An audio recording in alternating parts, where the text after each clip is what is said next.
আমি এগুলো এখন ধুইতে পারবো না, ফালায় রাখো, আমি পরে ধুইতেছি।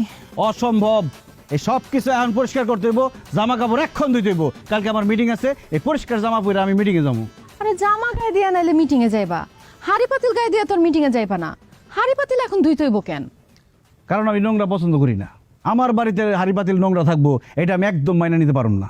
বসির এতগুলা কাজ আমি এখন করতে পারবো না। তুমি কোন শার্টটা কালকে মিটিং এ পরবা সেটা দেখায় দাও, আমি ওইটা ধুয়ে দিতাছি। আমার না শরীরে একটু এনার্জি নাই। আমারও কোনো এনার্জি আছিল না। তুমি আমারে দিয়ে রাস্তার কাজ করাইছো, মাটি কাটাইছো। আমি যেহেতু মাটি কাটছি, সেহেতু তোমার হাড়ি পাতিল পরিষ্কার করতে হইব, জামা কাপড় পরিষ্কার করতে হইব। যাও। দেখো বসির, তুমি অন্যায় করছো, আমি সেটা শাস্তি দিছি, তুমি সেটা বাড়িতে টাইনে আনতেছো কেন? কাজের জায়গায় কাজ, সংসারের জায়গায় সংসার। এই তো লাইনে আসছো। আমি তো কাজের জায়গায় কাজটা ঠিক মতো করে আসছি, এখন তুমি সংসারের জায়গায় ঠিক মতো সংসারটা করো, সংসারের জিনিসপত্র পরিষ্কার করো। যাইতে বলছি যাও, পুকুরে যায় সব ধুয়ে নিয়ে আসো। বসির তুমি কিন্তু বাড়াবাড়ি করতেছো। শুরুটা আমি করছি? শুরুটা তো তুমিই করছো।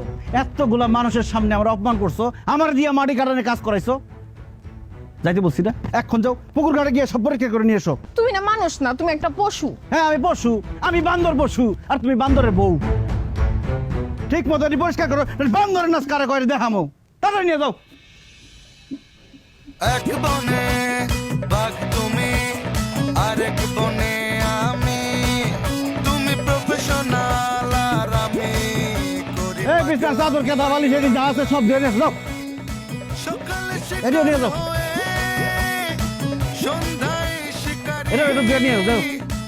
একটু একটু যাও, যাও, যাও। সুন্দর করে পড়। হ্যাঁ? কিছুর আর যা আছে সব নিয়ে যাও, এটি সব কোথায় রেখো। যাবো কোন দিক দিয়ে? নাও তাদের নাও। জীবনের কি স্কুটি বানাইছে। কন্ডিশন, ঘরের নেত্রী বিভীষণ, জীবনে